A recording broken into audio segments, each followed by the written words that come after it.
vamos a darnos la bienvenida.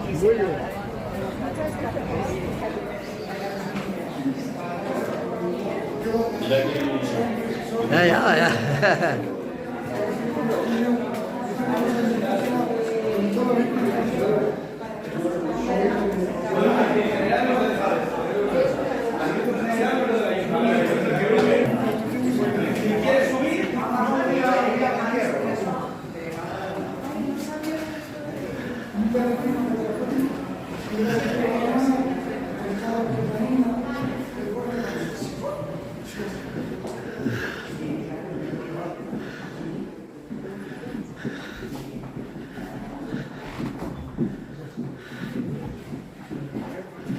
Esto habitualmente no lo enseñamos, pero yo creo que merece la pena solo por la subida espectacular.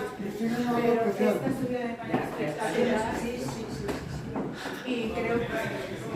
Salud de pleno.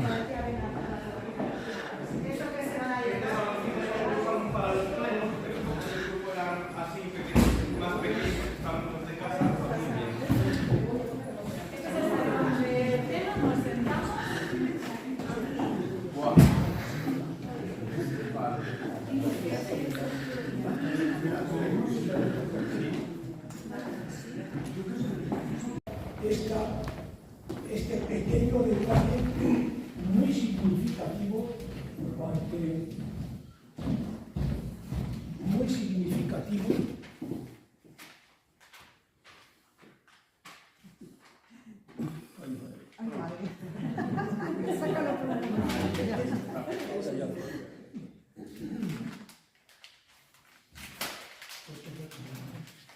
Es para darle al momento Al momento más emoción.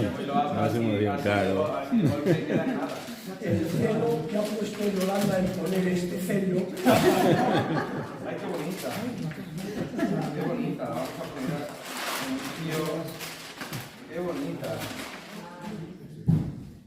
Es preciosa. Muchas gracias.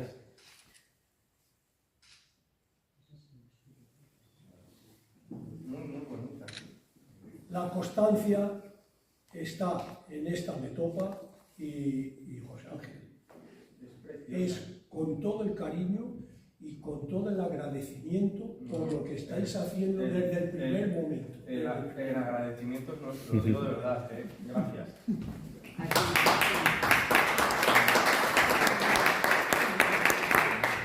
Pero lo poco que he dicho en la historia de Villalón, no me corresponde a mí decir mucho más, basado en documentos que se denominan crónicas. Las crónicas, que son unos libros que describen los cronistas, viven, se lo cuentan o lo ven en el momento en el que está sucediendo.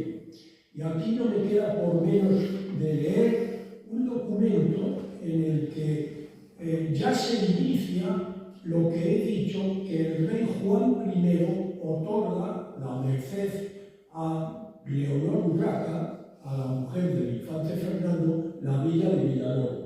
Y dice la crónica de Pérez de Ayala, dice que doña Leonor, condesa de Alburquerque, fija del conde don Sancho, hermano del rey don Enrique, era una señora de la mejor heredad que se hallaba en España. Dice algunos nombres de títulos y señoríos que tiene, pero hay un momento que dice: Ediérale, está hablando de Juan I, del rey, ediérale el rey don Juan, su primo, a Villalón y a Urueña, en trueque, palabra que se utilizaba en aquella época mucho en todas las ferias, en trueque de fea, dice que unas villas que por lo que fuera al rey le podían interesar, entonces hace un cambio con Leonor y le da el señorío de Villalón y Urueña por las otras villas. Este es el origen del por qué he dicho antes que Leonor Urraca, la mujer del infante, fue señora de Villalón y en consecuencia el infante Fernando fue señor de Villalón. Pues bien, no solo la crónica lo dice, lo acabo de leer, sino que los cronistas he dicho que se basaban en lo que veían, oían o veían escrito. Y eso para mí es lo más importante de hoy, porque lo que sí tenemos, Alejandro, por favor, el rollo. Este papel que parece inicialmente sencillo es copia del privilegio rodado de Juan I a la condesa Leonor, cediendo a la villa de Villalón en trueque de Ampudia, etcétera, etcétera, que no nos interesa. Está firmado en Segovia en la era de 1421. Un pequeño detalle, Juan I es el que cambia el nombrar los años por la era, que yo acabo de decir, a la manera cristiana.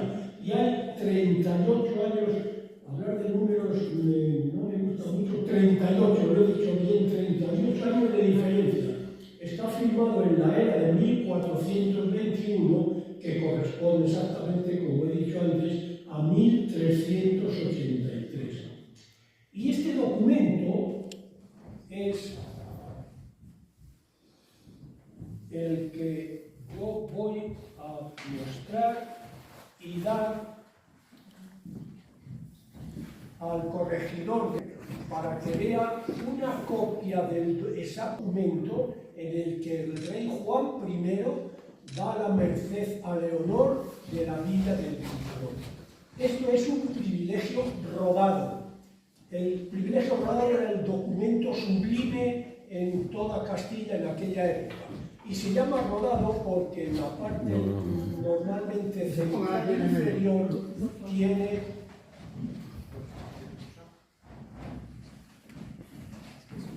tiene una rueda con el escudo de Castilla y León, y alrededor de la rueda tiene dos características que son importantes. Una columna a la izquierda y otra columna a la derecha, que son los nombres de las personas que están presentes cuando la merced es otorgada. José Ángel, por favor, creo que este documento simbólicamente tiene mucho... Este documento junto con la placa van a estar en un lugar privilegiado. Nos encantaría. Lo vamos a marcar. Esta es la reseña, también te la dejo, esta es lo que sale. Y dicho esto, yo creo que lo mejor es que lo pongamos en mano de Rosa, de José Ángel, como vosotros digáis. Muchísimas gracias.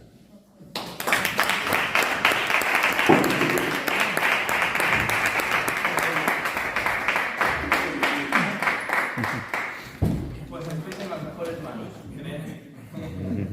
Pues vamos a comenzar el itinerario porque, aunque hemos elegido una muestra del patrimonio de Villalón, y yo voy a intentar explicarlo de la manera más sencilla e importante posible para que nos vayamos con una idea, pero claro, tenemos relativamente poco tiempo por la cantidad de elementos turísticos que vamos a visitar. Así que en el beneficio de Rosa, os diré que la pobre lo pasa mal, que tenemos bastante parte del patrimonio en restauración en la iglesia ahora, porque el Prado nos ha pedido, el Museo del Prado, uno de los principales cuadros que tenemos, la hemos dejado un precioso boquete en la iglesia y claro, es para el beneficio de nuestro patrimonio, pero le estamos dificultando mucho su labor. Aún así, lo va a hacer espectacularmente.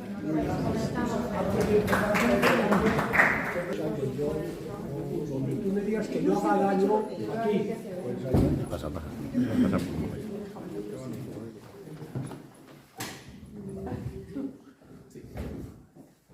Muy bien. Ahí está. Gracias.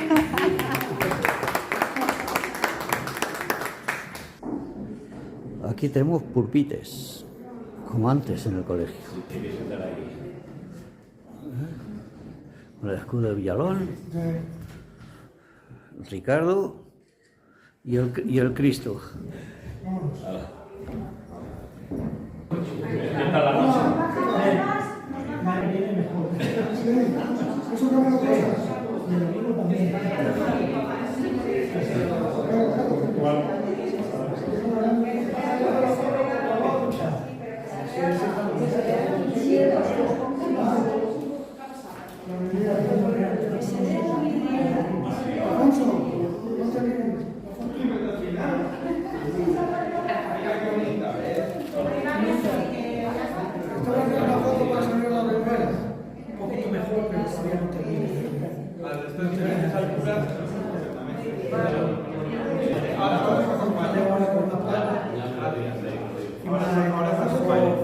Jovencísimos, ¿no? Sobre todo voy a hacer más hincapié en Fernando, llegan a esta villa. Es verdad que su esplendor vendrá un poquito más tarde, pero sí que ellos, a lo del matrimonio, empezaron a sembrar semillas muy importantes para ese florecer mercantil y económico que tuvo Villalón. Yo siempre matizo que Villalón no se entiende ni sin sus mercados ni sin sus ferias. Está ligada la historia de esta villa a esa actividad mercantil. Villalón ha sido una villa de mercaderes, una villa reconocida por su poder económico derivado de estas transacciones. ¿Y dónde radicaba esa particularidad? Porque ya lo hemos citado, ¿no? Villalón, esos mercados que ya en tiempos de Alfonso VIII, aunque contamos hasta 1250 por los privilegios de Fernando III el Santo, pero el mercado sabatino ya hay constancia desde tiempos de su abuelo, de Alfonso VIII. Las ferias, lo que decía, esas primeras semillas, la feria de San Juan, han sido tan importantes que Villalón a día de hoy celebra las fiestas y las ferias, la feria de San Juan y las fiestas dedicadas a San Pedro. A día de hoy sigue siendo el nombre de su festividad más importante. Pues las ferias, que había varias, la de San Juan siempre hay que destacar 30 días ininterrumpidos de compraventa, comenzando el 24 de junio, pero hubo una todavía más importante, la feria de Cuaresma. Tenemos que pensar desde el miércoles de ceniza hasta el domingo de resurrección, 46 días ininterrumpidos de compraventa. Cada plaza, plazuela, calle destinada para la venta de un producto, la colocación de un gremio. Y uno de los productos estrellas, valga la redundancia, de esa feria, que llama mucho la atención, fue el pescado. De hecho, una de las arterias principales de Villalón, hasta hace no mucho tiempo, era conocida como la calle del pescado y una paralela, la nueva del pescado.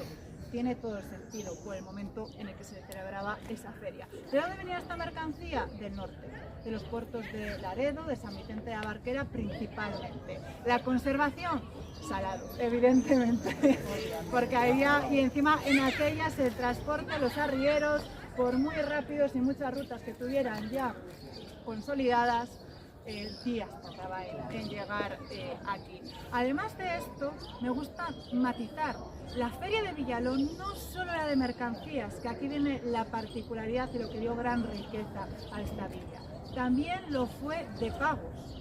¿Qué significa esto?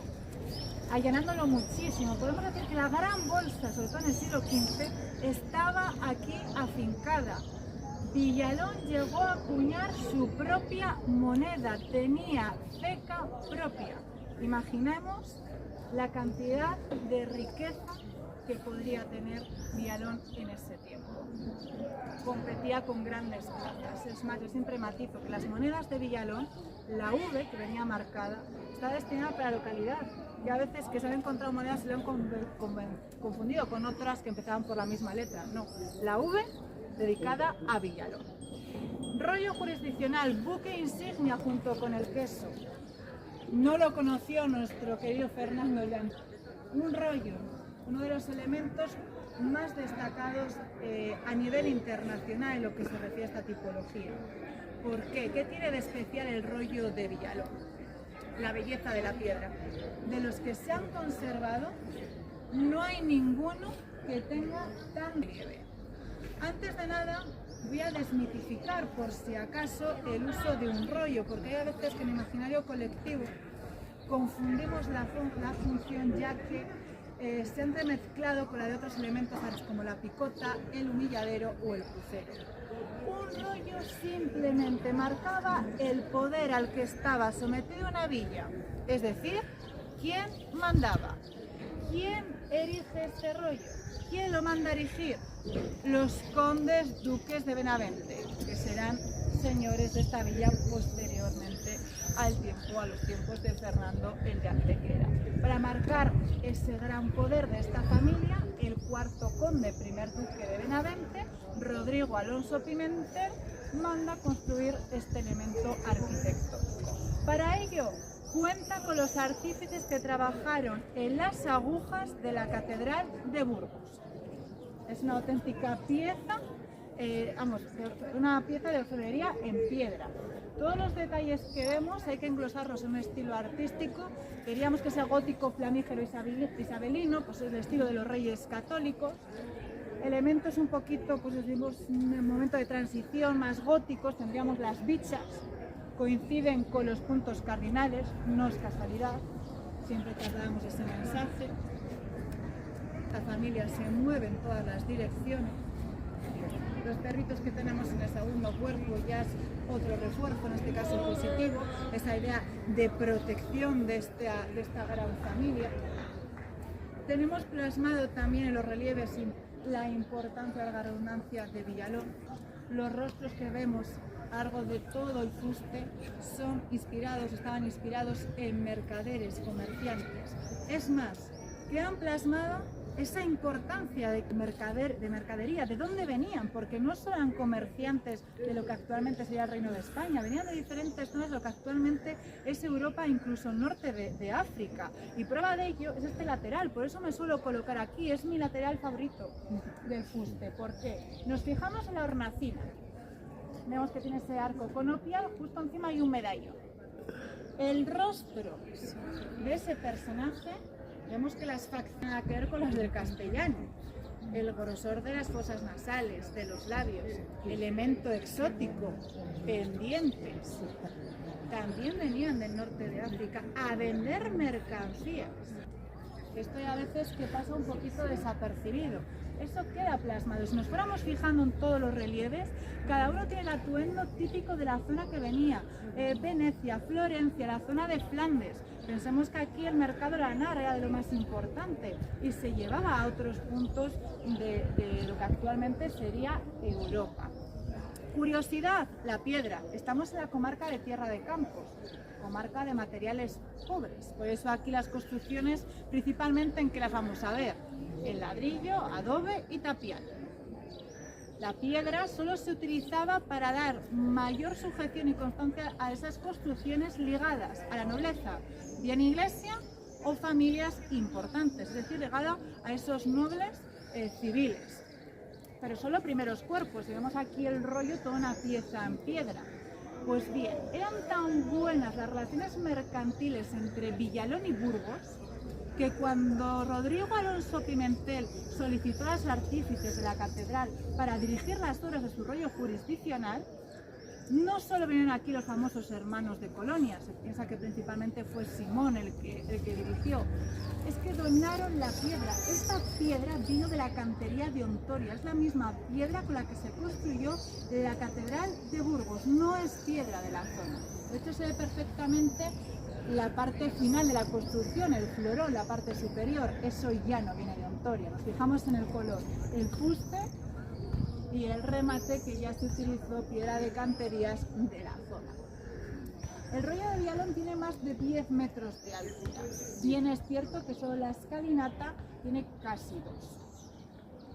Entre esa altura y esos bajorrelieves, de los que han sobrevivido a las Cortes de Cádiz, es el de mayor valor artístico. En belleza seguiría el de Boadilla del Camino. Es un poquito más sencillo y de menor altura.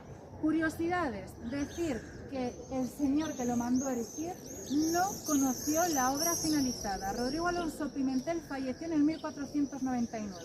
El rollo se erigió en el 1523. Miembros de esta familia enterrados en Villalón solo hubo uno, el primogénito de este conde duque, marqués de Villafranca, que si conocen el Museo de Escultura de Valladolid, en las primeras salas, el relieve que hay en madera policromada, ese es de este personaje que estaba aquí en Villalón. Se enterró en el convento de San Francisco de Asís, acabó en la iglesia de San Miguel y en los últimos años se llegó a un acuerdo y se trasladó al Museo de Escultura. Matizo esto porque es el único miembro de esta familia que estuvo en Villalón, que a veces se pregunta. ¿Y por qué sobrevivió? Que es lo último que quiero contar del rollo. Pues por la rebeldía del pueblo de Villalón. Villalón se negó a sus vecinos a que se picara, se demoliera este rollo como otros tantos con las Cortes de Cádiz. ¿Cuál era el edicto que se promulga? Que había que eliminar los rollos y picotas por ser elementos vejatorios o que marcaban un poder o una superioridad entre la ciudadanía.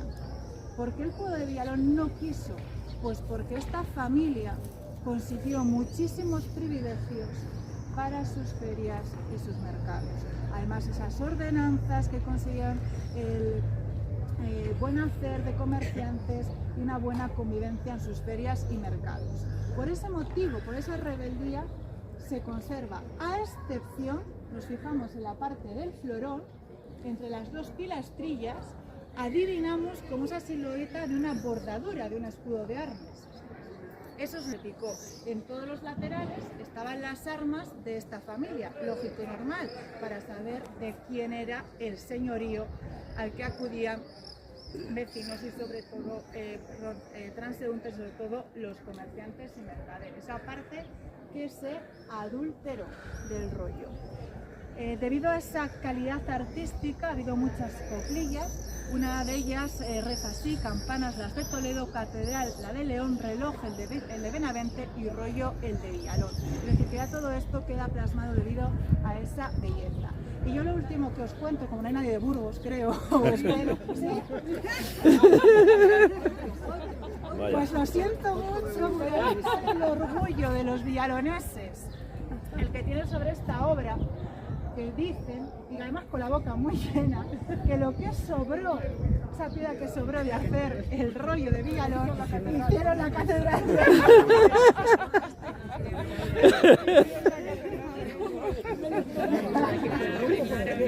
Pues vamos a continuar. Vaya cálculos que tenían, ¿eh? La piedra que sobró. Es un elemento arquitectónico y vamos a ir andando hacia un depósito de agua.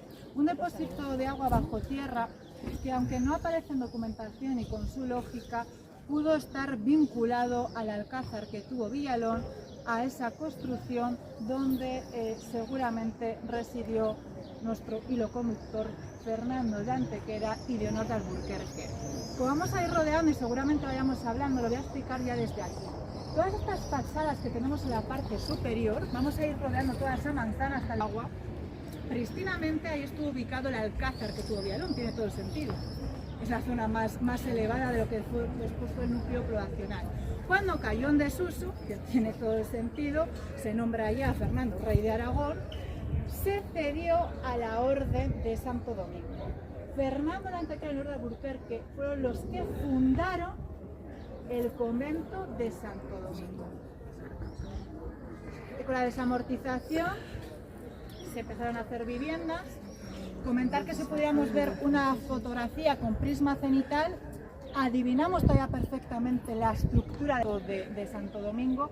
Es más, hay viviendas que tienen parte de la Santa y una de ellas ha conservado el arranque del campo. Tenemos que pensar que esto es totalmente lógico entre la línea de nuestros dos nobles, pues por esa función, o sea, del querer. Además era su querida. Aquí yo creo que Fernando forjó esa esencia como gestor debido a esos mercados, a esas ferias, el entrelazarse con la ciudadanía. Una de las cosas que tiene que agradecer el pueblo de Villalón a Fernando de Antequera es que, como buen rey aragonés, sus cronistas, como comentábamos antes, dejaron constancia de todo, y eso ha hecho que dentro de la provincia de Valladolid el archivo medieval más rico sea el de Villalón, porque hay constancia de absolutamente todo.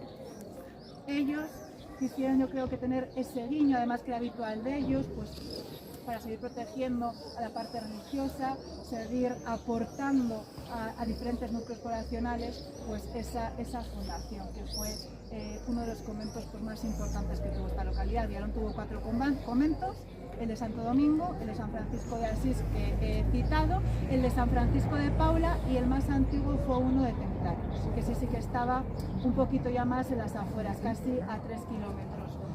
Si conoce la localidad, la ermita de Fuentes, está a 3 kilómetros, pues muy próxima a esa ermita estaba el convento de los Templarios. Pues después de este matiz vamos a ir subiendo y yo iré recalcando cosillas, pero más que nada, que aunque somos poquitos, sé lo que pasa, que en lo que vamos andando alguno no me ha escuchado, entonces he preferido dar aquí esos datos. Pues subimos hacia arriba, hacia el coche.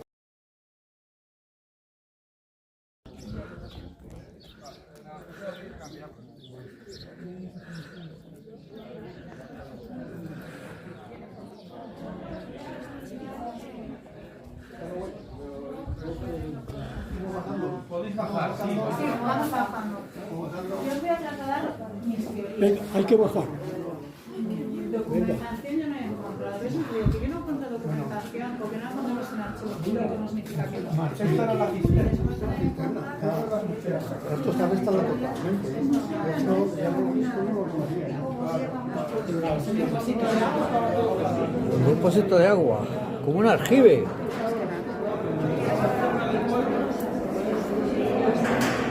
Mira, si tiene agua. Con agua. Vaya bonito.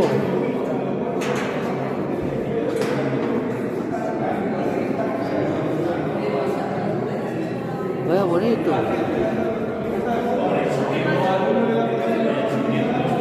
Y tiene agua. Hay ciudades que las tienen depósitos de agua para Maya,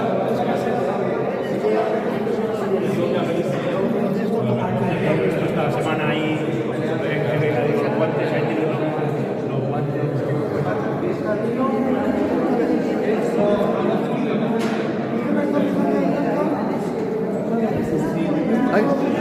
Hay que tirar €1 para la suerte.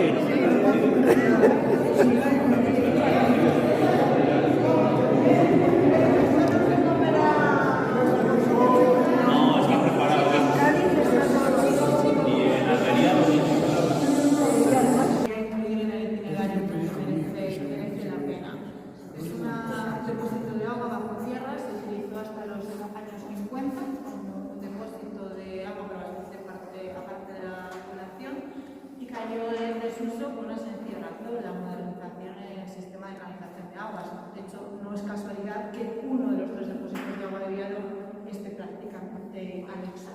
Los depósitos de tierra de campos, recordamos que intentan emular un poquito la arquitectura tradicional. Los palomares imitan ese formato de palomar, dependiendo, claro, de la capacidad, son más altos, más bajos. De hecho, este es el más importante, si lo comparásemos con los otros 2 de la localidad. Y nos vamos al origen, ¿no? de cómo data este espacio. Documentación tenemos del siglo XIX en adelante. Esto ha sido un tema muy polémico. De hecho, este verano tuvimos una becaria de historia, donde estuvimos viendo de nuevo esos documentos. Nunca habla de nueva creación en ese momento. Está claro que sí hubo remodelación en el siglo XIX, además hay que acompañarlo, pues es un momento, ilustración, obras de Canal de Castilla. ¿Qué hay de ese periodo de la historia? Las bóvedas, esto es argamasa y el suelo de cemento. Esto es un depósito comunitario, no es como otros que son domésticos para una vivienda, no, unas grandes dimensiones. Tenemos 4 naves. ¿Cuál podría ser el origen? Yo aquí me barajo, sobre todo barajo 2 opciones, pero digo que esto a día de hoy no lo puedo demostrar. En primer lugar, que fuera una cisterna que dependiera del alcázar de todo Viado. ¿Por qué no hay constancia?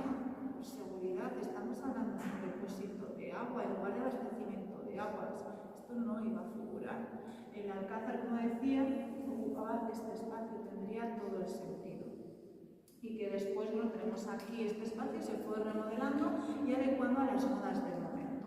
O que simplemente sea una construcción del 15, un aljibe. Si nosotros retiráramos una de estas bodas de argamasa, debajo está ladrillo, porque si se hizo una cata, pues para corroborar algo que se creía que la estructura un poquito fuera de ladrillo. Y si nos fijamos en el segundo cuerpo hacia el fondo, en el arranque del arco sí que se ve el ladrillo. O, ¿por qué no? Pues a lo mejor que es del 18 y 19, aquí existe el estilo artístico neomoderno. Rioja, que se intenta recuperar estas líneas medievales. Pues perfectamente. Aquí no se trata de porque sea más antiguo es mejor, no. Es un edificio, un elemento arquitectónico muy especial, teniendo en cuenta que no se han conservado o no se conocen mucho, ya no solo en la provincia, sino en la región, en la comunidad. No es como Extremadura, Andalucía, que sí hay aljibes documentadísimos, estudiadísimos. Aquí pues no se han encontrado tantos.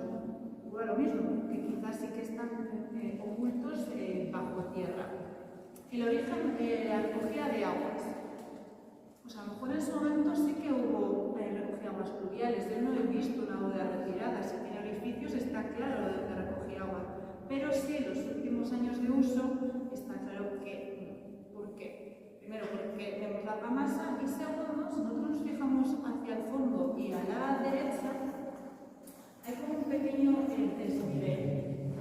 Tenemos que pensar que esto cuando se utilizaba como depósito, nosotros no estábamos saliendo las altadas, todo esto estaba lleno de agua. Arriba nos hemos quedado mirando, había unas llaves. Eso es lo que hacía direccionar el agua. De hecho, aquí tenemos que esto sí que está aprobado a principios del siglo pasado, cómo se introduce el nuevo sistema de canalización de aguas. Aquí es donde salía, que coincide, si nos fijamos, con la parte de dirección. ¿A dónde llevan las aguas este depósito? A dos puntos principales. Una fuente que había justo enfrente que no se ha conservado y un pilón que había en la plaza de mercado, la plaza Mayor, donde está el río. Esos son los puntos principales de distribución de agua. Esto es lo que yo puedo decir como algo que hay en documentación escrita y se puede demostrar y otro pues diferentes teorías e hipótesis. A mí me encanta este espacio no solo para decir de momento lo que conocemos o sabemos, sino también para hablar parte de la historia más desconocida de Villalón, parte de esa actividad mercantil, pero que se hacía bajo tierra. Villalón tiene un patrimonio subterráneo muy rico, pero desconocido. Son sus bodegas. Las bodegas de Villalón no están ligadas al río. Son bodegas de almacenaje. Datan del siglo XV. Siempre digo de nuevo ese contexto. Es más fácil construir hacia abajo que hacia arriba. Ferias, mercados, mercancías, espacio bajo nuestras viviendas para almacenarlas. Ya no tuvo ese auge del 14 al 16, pero sabemos que las ferias y mercados de Villalón empiezan a entrar en declive. Ya no tiene esa importancia, se deja de contar con los favores de diferentes nobles. Aquí de nuevo hay varias teorías, ¿no? Hay historiadores que abogan que simplemente solidificaron los derechos de las actividades mercantiles de las localidades más próximas. Tenemos que pensar que había 4 localidades que hacían la competencia entre ellas por proximidad: Medina del Campo, Valladolid, Medina del Riseco y Villalón. Estos historiadores defienden que simplemente los grandes privilegios se conservan en las más grandes, Medina del Campo y Valladolid. Pero hay otros que hablan que no, que simplemente Villalón sufre una represalia que se va acentuando. Dicen que parte de la población de Villalón apoyó la causa comunera. Y estos hablan de la existencia de una carta de la viuda de Padilla al pueblo de Villalón, en la que intentó interceder para que no tomaran represalias y quitaran esos privilegios a las ferias. Yo siempre digo, nos hemos mandado a llamar por teléfono a buscar en archivos y esa carta no la encontramos. Con esto no digo que no exista, puede que esté en un archivo privado, en una colección privada. Yo no puedo demostrar que esto sea verdad, de hecho se habla como una de las hipótesis. ¿Tendría sentido? Sí, porque un primo de Maldonado emparentó con los condes duques de Benavente. Con lo cual, tenemos que pensar que podría ser, hay probabilidades, no es nada descabellado.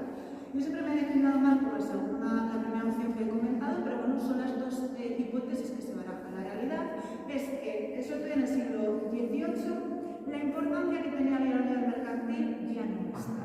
Ya ha pasado a una feria y mercado de segunda. ¿Qué se hace para intentar impulsar? Aquí es donde entran de nuevo esas bodegas que acabo de citar. Pues vamos a impulsar el mercado vendiendo mercancías a un coste menor. ¿Cómo se hace eso? No pagando impuestos. ¿Qué se compraba? Tabaco. Comerciantes locales iban hasta el país vecino Portugal, a municipios cerquita de lo que antes que Oporto, toda esa zona, compraban el tabaco y para la conservación de este lo envolvían entero. Para poder dar un buen precio, tenían sus propias rutas donde se saltaban todas las aduanas. Tenemos que pensar que Vialón, hasta el siglo XIX finales, tenía su muralla con sus 6 puertas de entrada. ¿Cómo metemos las mercancías? Sí, hemos saltado todas las aduanas, hemos ido por rutas más peligrosas. Pues vamos a unir esas bodegas de almacenaje y crean ya en el siglo XVIII una auténtica red de túneles y pasadizos, teniendo sus accesos en las afueras de la parte habitada del núcleo urbano. Introducían por las entradas las mercancías, pero imaginemos las dimensiones que entraban con sus carros, los mulos tirando de los carros y esas mercancías, que no es nada estrechito, que son grandes esplanadas bajo tierra. Y desde la vivienda los sacaban. Esto hace que en el siglo XIX Vialón tenga florecimiento a nivel económico, derivado todo principalmente del tabaco y como consecuencia del textil, porque como volvía el tabaco también tenemos el textil. Por eso aquí se ha dado mucho, que esto pasó en Sevilla, que la mercancía primordial era el tabaco, el mantón de Manila, que cuando hay vecinas que me dicen a Vialón, pero es que mis abuelos, tus padres, claro, tienen todo el sentido.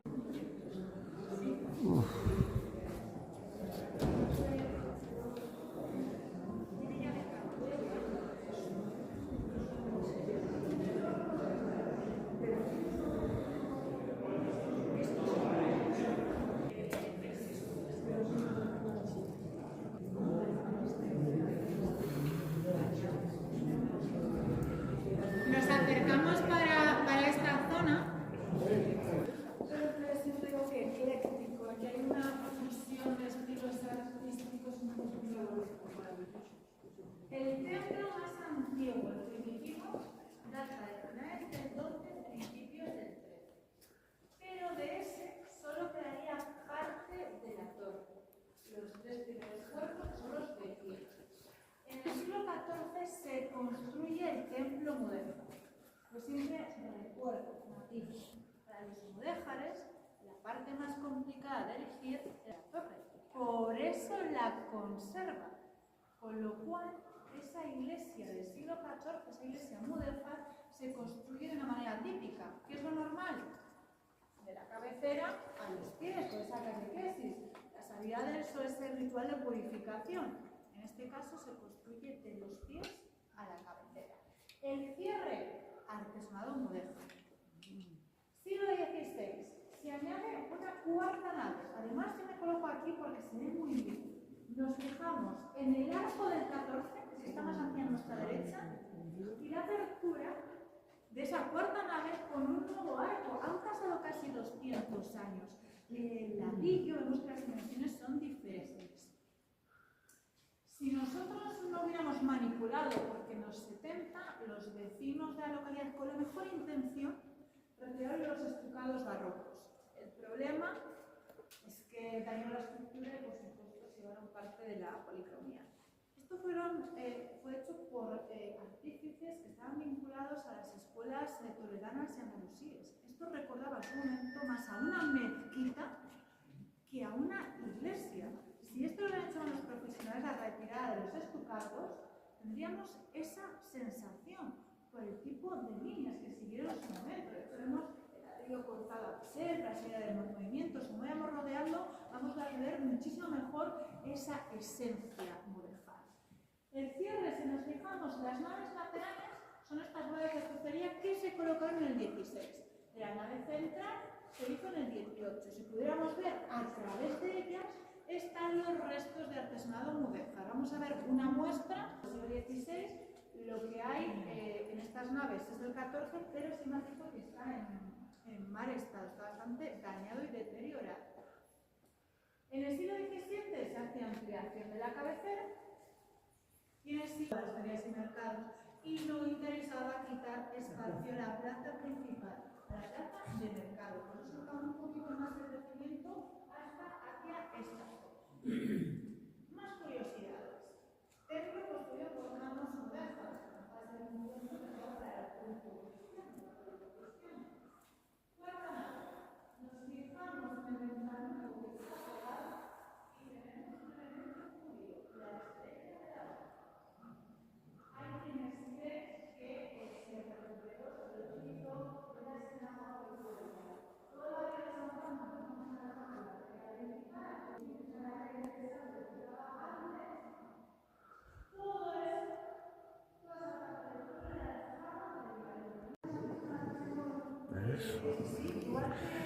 Empieza a grabar.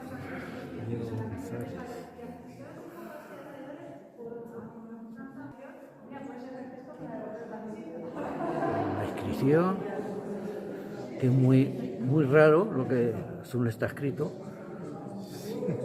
No es verdad, ¿sí?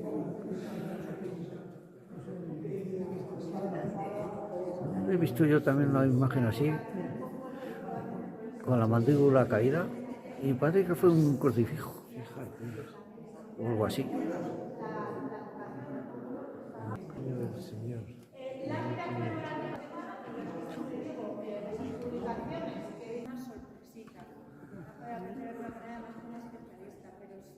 Uno de los grandes que tenemos en la provincia de Valladolid, incluso en la provincia de Castilla y León. Sí que destaco siempre la característica de los dos teclados, porque aquí en la provincia tenemos el de Nava del Rey y de la Seca, no hay más con dos teclados, es una característica que quiero destacar. Vamos a pasar, no quiero decir más porque prefiero que lo haga, tenemos el privilegio de estar acompañados por una gran organista que va a dar unas pinceladas más. Y es importante, la patrona de la localidad de Alejandra, en el año 1413, movimientos para hacer misa de contraste.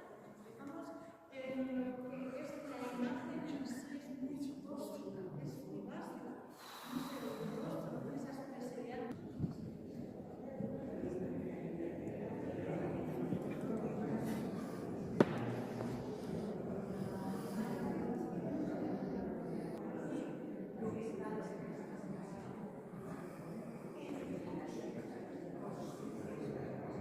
Todos hemos contemplado esa zona. Por cortesía de Marte, que nos está acompañando, nos va a deleitar con una brevísima explicación, porque claro, nuestro circuito tiene que continuar y intercalando con audiciones del órgano. Es un privilegio.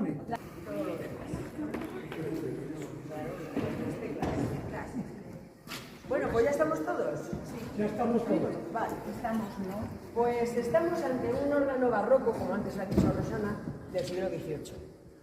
Este órgano, pues, hasta hace muy poco creíamos que era anónimo, este organero, porque sabéis que, primero, el matizo, organero es el maestro organero que construye los órganos, y organista es el que toca, porque la gente no confunde, entonces yo lo quiero aclarar. Hasta hace muy poco no sabíamos quién había sido el maestro organero que construyó esto. Pero luego en los libros de fábrica de la Catedral de Valladolid, por suerte lo hemos encontrado. Un tal Francisco Enríquez, que tenía, vivía como por la provincia de Palencia, hizo el de Torrecilla de la Abadesa y el de Meneses, también hizo. En el año 1733-1738. Pero como se acabaría el dinero, como pasa siempre, pues le dejó a medias. Y entonces vino otro que se llamaba Juan Francisco de Toledo y retomó en el año 1740 y algo, estuvo otros 5 o 6 años, cogió elementos de un órgano del siglo XVI, como pudo por donde lo recabase, que no sé, y les metió también dentro de este órgano. Pero bueno, eso es una anécdota, pero realmente de la época de este órgano es del siglo XVIII. Es barroco y además que la música que se toca aquí es barroca. ¿Sabéis que un órgano barroco les llaman ibéricos también porque son los que están en la península ibérica, España y Portugal?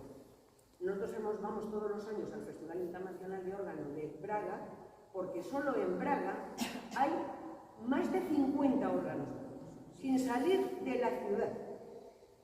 ¿Qué quiere decir? Porque Portugal está enriquecida totalmente de órganos barrocos y mucho mejor conservados que los nuestros.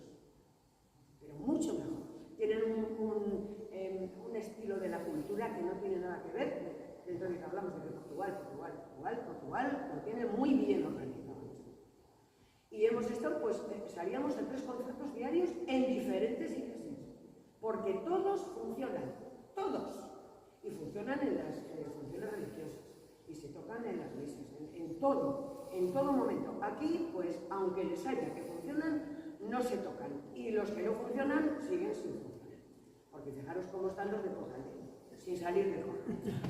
No se pueden tocar. Con 300 años de historia. Exacto. Y los de Fuentesol, y los de Arejos, que son una maravilla, y mira cómo están. O sea, es que es una pena cómo tenemos que ir a cenar. Entonces, este órgano fue, pues porque de casualidades de la vida estaba desmontado completamente. Yo no le conocía, no sabía que existía un instrumento así en Villalón.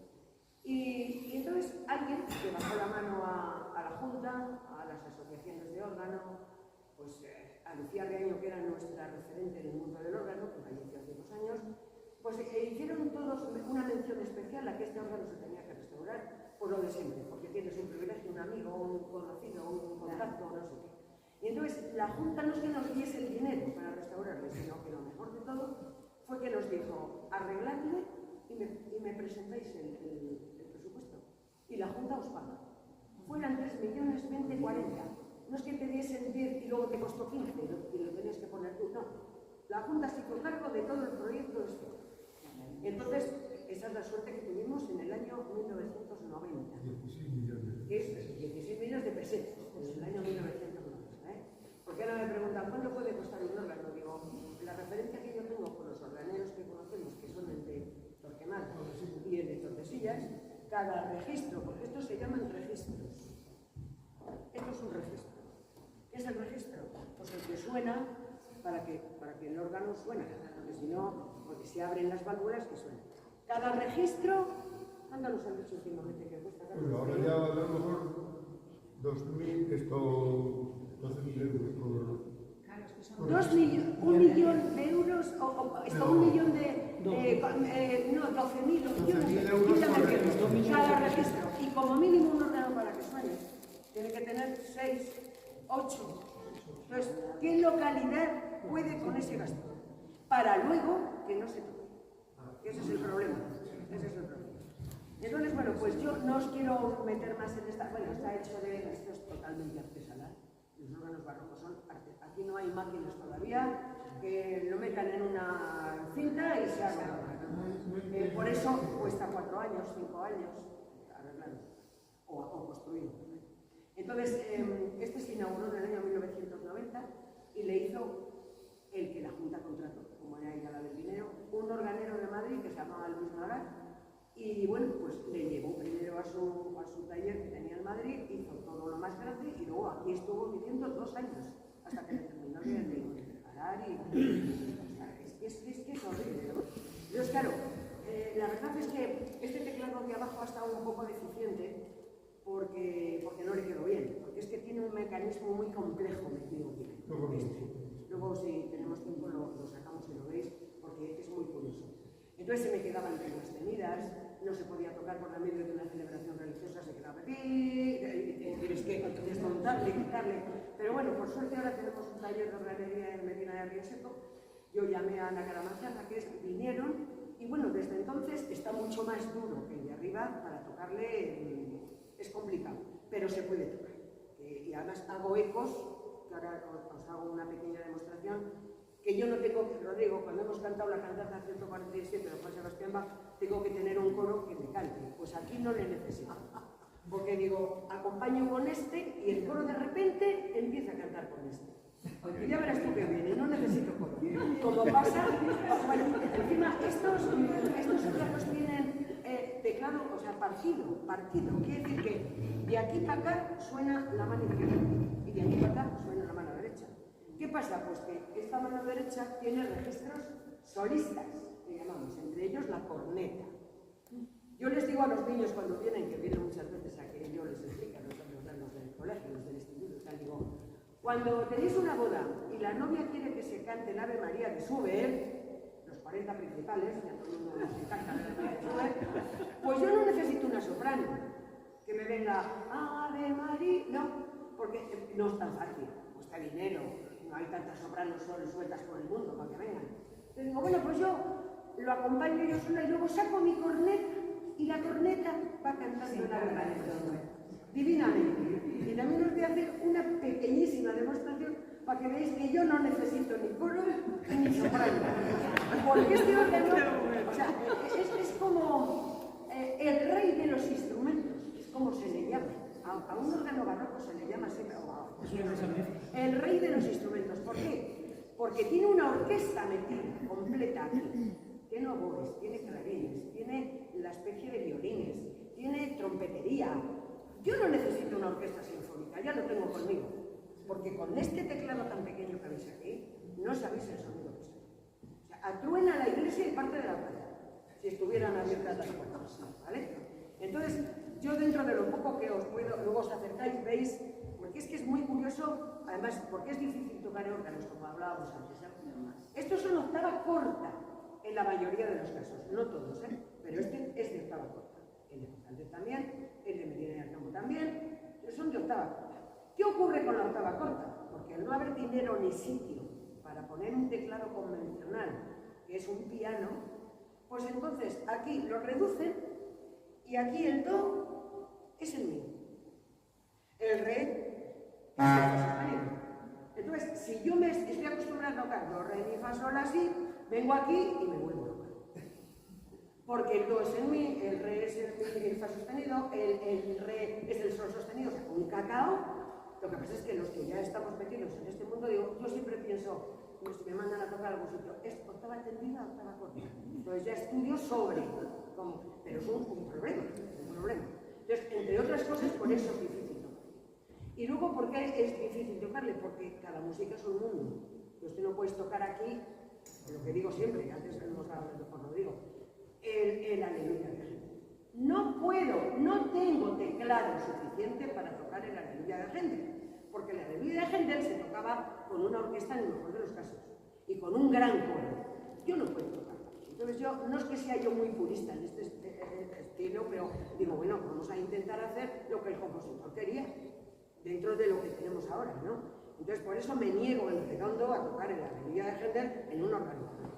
Si es que lo que no puede ser, no puede ser, y además es imposible. Y por ejemplo, la tocata y fuga Tampoco, porque yo no tengo teclado, no tengo pedalero.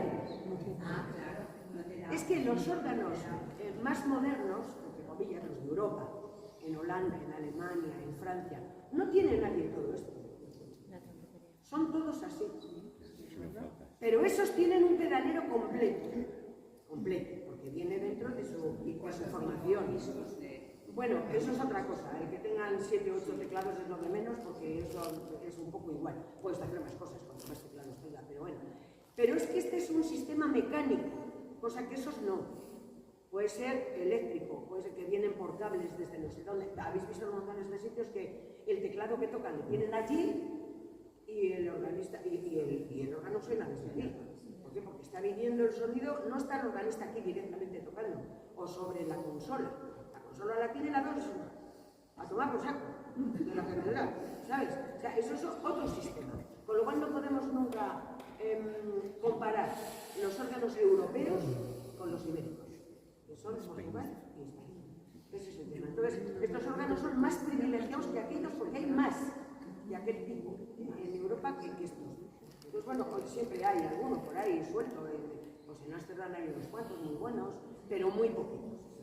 Donde más encuentras es aquí. La sencillez, porque vemos un templo sencillo, pero a la vez no pierde la elegancia. Vemos estos pilares tan esbeltos. El original es de madera, lo único que, al igual que comentamos San Miguel, los estucados barrocos. Aquí llegó el barroco siguiendo las modas del momento. Decir que hay un acuerdo de cesión con el arzobispado de Valladolid y que aquí solo se celebra la misa en honor de San Blas, el 3 de febrero. El resto del año está funcionando como un recurso turístico más, es el centro de interpretación de la Semana Santa Terracampina.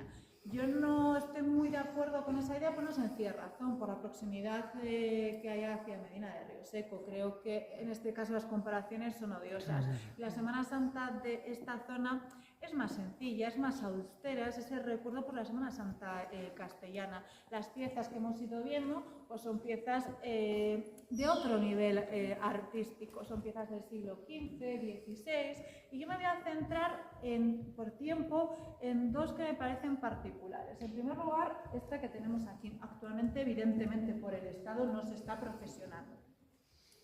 La Cofradía de los Nazarenos, que hablábamos antes de esa capilla, encargó esta obra.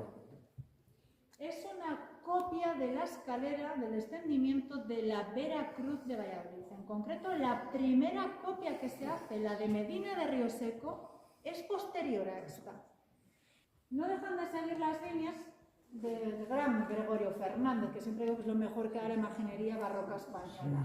Los descendimientos de Fernández tenían el crucificado, Nuestra Señora. Si nos fijamos el corte, vemos perfectamente esas líneas de Fernández. La Magdalena, que la está orando, José de Arimatea, Nicodemo, que no sabemos si será uno de ellos, San Juan, recogiendo el cuerpo, y los ayos, que vemos al fondo, que además siempre invito a acercarse porque el rostro sigue esas líneas de la escuela, del taller, pero además queda clara al espectador quién está del lado, como digo, a los más pequeños de los padres. Se ve perfectamente en el rostro maquiavélico. ¿Qué ocurrió? En algún momento del siglo pasado, en 1926, con hubo algunas de las parroquiales de la iglesia de San Miguel, se cree que se perdió parte del paso y acabó siendo despojado a una de las capillas. ¿Cómo se hace ya el proceso de la historia rocambolesca? Yo que no soy nada en pieza, porque hice, un acuerdo con la Escuela de Arte, que están restaurando gratuitamente la pieza de la Magdalena. La idea es restaurar todas las que tenemos aquí y hacer una recreación de las que no creo que se procesione, pero sí la idea de mañana es tener aquí expuesto el conjuntamente. Es un paso de Semana Santa, solo se procesiona tal y como estamos viendo, como un Cristo yacente. De hecho, aquí Vialón le llama el Cristo de la urna. Pero claro, nada más ver esta pieza, yo os lo decía a los hermanos, es fijarse en la distribución. Esto no es un Cristo yacente. Y cuando esto ocurre y tiene esta función, la clave está en los hombros. Hombros articulados, distribución de un crucificado. Pieza de doble función. Pieza pensada para el desenclave. Tradición ligada a la orden franciscana, en concreto a la orden tercera. ¿Dónde se ha conservado el desenclavo en esta zona? En Cuenca de Campos y en Villavicencio de los Caballeros, que yo siempre recomiendo en Santo la vida acercarse. Maravillosa. Porque de verdad han conservado, ves a los hermanos con el hábito, merece la pena. Pues Vialón lo tuvo en su momento, pero al perderse la orden franciscana y con ella la orden tercera, perdió esta celebración, dejando de celebrar el desenclavo y simplemente quedando como un Cristo yacente. Esta pieza en concreto es del siglo XVII. Y antes de recuperarlo, ¿cuántas cofradías? Agradezco la información. ¿Cuántas cofradías tenéis? 9. 9. Lo han grabado en Italia. Igual que Medina. 9. Como se suspendió, sí que hicieron el desenclavo y está. Si lo quieres ver y tal. Pues sí, porque voy a trasladarlo yo a los cofrades de... Son los artífices que hay en la zona, pues se inspiran en lo que ellos conocen. Por eso la planta, aunque se llama de salón, está inspirada en la planta de estas otras construcciones, de una sinagoga. Desde aquí, según vamos a avanzar, vamos a ver el órgano. El órgano de esta iglesia de San Pedro está sin tubas porque lo que contaba Marce. En el 89 se restauró y todas las tubas fueron para ese órgano. Se sacrificaron los dos en pos del de mayor valor. Por eso solo está la caja de música. Y nos queda la última pieza por destacar de Vialón. A nivel pictórico es la que más valor tiene en la localidad. Estas pinturas sobre tablas, pinturas de hacia 1500, atribuidas al maestro de Palanquinos, seguidor de Nicolás Francés, los grandes artistas de la pintura de la Catedral de León. Tenemos que pensar que hay muchísima influencia con esta zona porque Vialón perteneció al Reino de León durante mucho tiempo. El CEA era la frontera natural, depende del momento de la historia, esa frontera avanza para un reino o para otro. La diferencia con Nicolás Francés es que el maestro de Palanquinos mejora la idea de perspectiva que había incluido ya Nicolás. ¿Cómo? Haciendo representaciones en los fondos. ¿Qué va a representar en ese fondo y en el suelo? Lo que tenía a su alrededor. Es igual que los ropajes. Se inspiraba en su día a día, en lo cotidiano. Por eso, si nos fijamos en el cierre de los elementos arquitectónicos, podemos apreciar hasta artesonados mudéjares, las bóvedas de crucería y lo que se destilaba en ese momento. El ropaje eliminaba a sus coetáneos, sus vecinos. La identidad de Nicolás Francés, además de estas, son que los cuerpos son muy alargados, por eso se reconoce muy bien su obra. Del maestro de Palanquinos no ha quedado mucho en nuestro país, solo tenemos otro retablo de pintura sobre tabla en Mayorga, alguna tablita en, no recuerdo si es mármol, en un pueblecito cerca de León capital. En la Catedral de León, tablas sueltas dedicadas a la Virgen, creo que quedan 6, si mal no recuerdo. Y en el Museo de Arte de Oviedo hay un retablo completo dedicado a Santa Marina que proviene de Mayorga. Y una tabla que se me olvidaba que hay en Barcelona en una galería que está en depósito, ni siquiera está expuesta. Eso es lo que tenemos de obra de este artista. En esta ocasión lo que nos contó fue la historia de los santos Juanes. La parte de nuestra izquierda, esas 9 tablas, están dedicadas a la vida de San Juan Bautista, ese momento de la Anunciación, el momento en el que es decapitado. Esta tabla, la tercera fila, la tercera, es una de las que particularmente me llama la atención porque está desdoblada. No solo nos cuenta la parte de la ejecución, tenemos que poner a la bandeja en la cabeza, sino la entrega. Recordemos a Herodías, que se le iba a Herodías, a su madre, que está haciendo esa ofrenda, ahí en la segunda zona. Las otras 9 tablas están dedicadas al evangelista. Nos recuerda sus suplicios, 2 suplicios. En la primera fila, la segunda tabla, cuando es metido en esa olla con aceite hirviendo, y en la primera, que tenemos la segunda fila, cuando sale ileso de nuevo tras de ver ese líquido con la ponzoña. No así, aunque después lo resucita según las escrituras, tenemos los 2 cuerpos sin vida de esas 2 personas que sí fueron envenenadas. Aquí un hincapié que me da atención el maestro de Palanquinos en el Apocalipsis. Si nos fijamos, en la segunda fila que tenemos a continuación, la segunda tabla, está señalando ese ángel, ese nubarrón, y está escribiendo, está redactando el Apocalipsis. Y en la tercera quiero destacar la tabla que tenemos junto encima de esas imágenes. La que está relacionada con la tabla de Bautista, que es la primera de abajo, que es del arrepentimiento, la de San Juan Evangelista, iconografía con el águila, por la visión superior teológica de su evangelio, se representa en esa imagen, esas posteriores del 17, con la tabla de encima. Esta particularmente también atención. Es una tabla un poquito posterior, es del 1600. Se incluye, pero realmente también es el mismo autor. José Ángel, porque es eso, es que se me... Pues que siga porque merece la pena. Hace falta mucho. Ahora el teléfono. Ahora sí, ahora